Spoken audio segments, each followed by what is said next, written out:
মানুষ যদি উন্নয়নে কাজ না পায় তাহলে সেই মিউনিসিপ্যালিটি রাখার দরকার কি, সেই পঞ্চায়েত রাখার দরকার কি? বাইরের লোকেরা এসে এখানে সব জমি জায়গা দখল করে নিচ্ছে, কারণ টাকার বিনিময় বড় বড় মাল্টি স্টোর কমপ্লেক্স হয়ে যাচ্ছে। সরকার থেকে পারমিশন নেওয়ার প্রয়োজন মনে করছে। অবৈধ নির্মাণ নিয়ে প্রশাসনিক বৈঠকে তার তীব্র ক্ষোভের কথা জানিয়েছিলেন মুখ্যমন্ত্রী মমতা বন্দ্যোপাধ্যায়। এ ব্যাপারে মুখ্যমন্ত্রীর নিশানায় রয়েছেন তার দলেরই নেতা নেত্রীদের কেউ কেউ।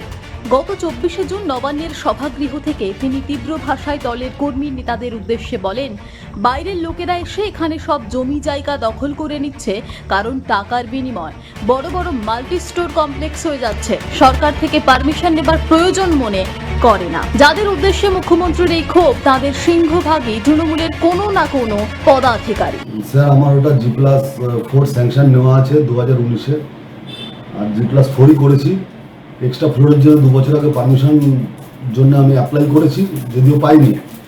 আমি ওটা কনস্ট্রাকশন করিনি, আমি শুধু শাটারিংটা করে রেখেছি। এবং 2-3 মাস আগেই আমাকে ডিএমসি থেকে বলা হয়েছিল হয়তো পারমিশনটা পাবেন না, তাই আমি 2 মাস আগে থেকে শাটারিং খোলা শুরু করেছি এবং মাসখানেক আগে ওটা আমি স্টপ নোটিশ পেয়েছি। তো উপরে কোনো কাজ হচ্ছে না, কোনো কনস্ট্রাকশন হয়নি, আর এই মুহূর্তে কাজটা পুরো বন্ধ হয়ে আছে। আমরা সব খুলে খালে রেডি করে তারপর কাজ শুরু করবো। মুখ্যমন্ত্রী সঠিকভাবে এই মূল্যায়ন করেছেন, কারণ রাজ্যের প্রতিটি পুরসভা, পুর নিগম, গ্রাম পঞ্চায়েত এলাকাতেই চলছে কালো টাকার উদ্দাম ফোয়ারা। শহর দুর্গাপুরও তার ব্যতিক্রম নয়। তৃণমূল ঘনিষ্ঠ এক শ্রেণীর মাফিয়া শাসক দলের নেতাদের পকেটে প্রয়োজনীয় সেলামি গুঁজে দিয়ে যা খুশি তাই করার অলিখিত অনুমোদন পেয়ে যাচ্ছে। শহরে গজিয়ে উঠছে একের পর এক মাল্টি স্টোরিড ফ্ল্যাটের অবৈধ টাওয়ার। সাধারণভাবে যা নিয়ম, তাতে নকশা অনুমোদন করার পরই নির্মাণ কাজ শুরু হওয়ার কথা, এবং নির্মাণ কাজ শেষ হওয়ার পরে পৌরসভার কাছ থেকে একটি সার্টিফিকেট নির্মাণকারী সংস্থাকে নিতে হবে যে নির্মাণ কাজটি নকশা অনুযায়ী, অনুমোদিত নকশা অনুযায়ী হয়েছে।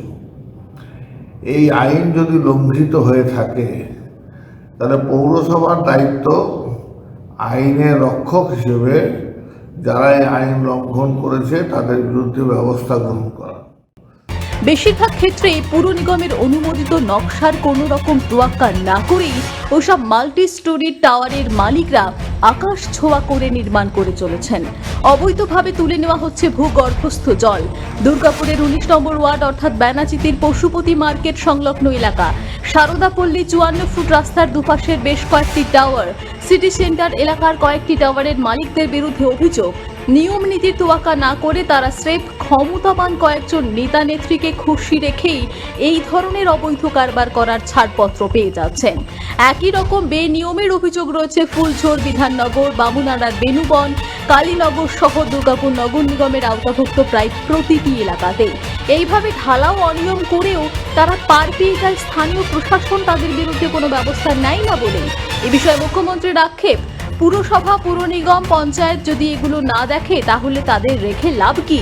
মুখ্যমন্ত্রীর সেই প্রশ্নেরই পুনরাবৃত্তি করে সংবাদ মাধ্যমের একাংশ প্রশ্ন তুলছে, টাকার বিনিময়ে এভাবে সমস্ত অনিয়ম বেনিয়ম অদৃশ্য জাদু বলে আর কতকাল আইনের পাসপোর্ট পেয়ে যাবে ওইসব অসাধু প্রমোটাররা?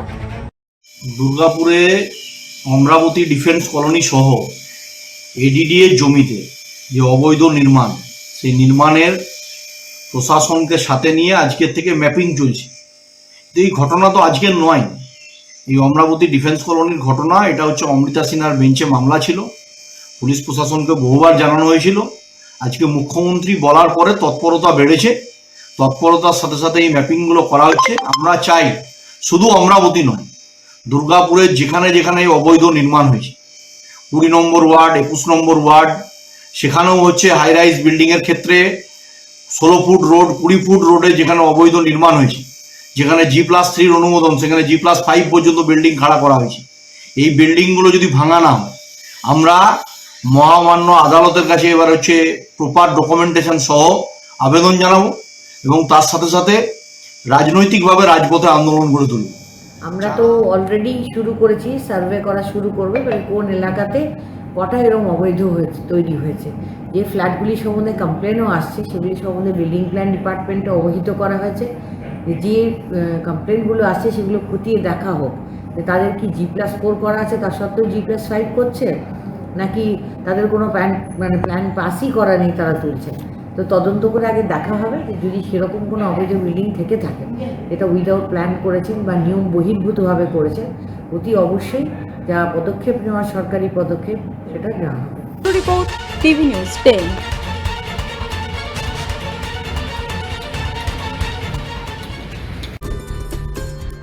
সহজেই স্বাস্থ্যসাথী কার্ডের মাধ্যমে সুচিকিৎসার একমাত্র প্রতিষ্ঠান citizen hospital, Bidhannagar, Durgapur. Helpline number 9800897855। অ্যাপয়েন্টমেন্টের জন্য ফোন করুন 7478783932 কিংবা 9933475697 এই নম্বরে। দক্ষিণ ভারতের স্বনামধন্য চিকিৎসা প্রতিষ্ঠান অ্যাপেলো হসপিটাল, চেন্নাইয়ের চিকিৎসা পরিষেবা এখন আপনার দোরগোড়ায়। আমাদের এখানে রয়েছে অত্যাধুনিক দন্ত চিকিৎসা, টেলিমেডিসিনের ব্যবস্থা, লো রেডিয়েশন সিটি স্ক্যান, অত্যাধুনিক প্যাথোলজি ল্যাব, ইন্ডোস্কোপি, ইউএসজি, সব রকমের ভ্যাকসিনেশন ও কার্ডিয়াক কেয়ার ফ্যাসিলিটি। শিল্পাঞ্চল দুর্গাপুরের অ্যাপেলো ক্লিনিকে চেন্নাইয়ের সমস্ত সফল ডাক্তারের পরামর্শ আপনি এখানে বসেই পেয়ে যাবেন।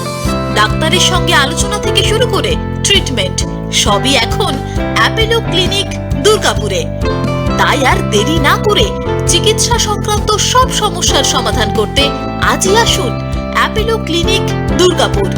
আমাদের ঠিকানা আরা শিবতলা রোড, মুচিপাড়া, দুর্গাপুর, তপবন সিটির সন্নিকটে।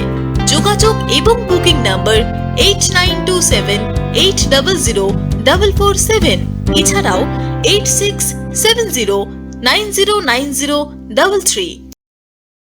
সবার আগে খবরের আপডেট পাওয়ার জন্য সাবস্ক্রাইব করুন আমাদের ইউটিউব চ্যানেল এবং ক্লিক করুন বেল নোটিফিকেশন।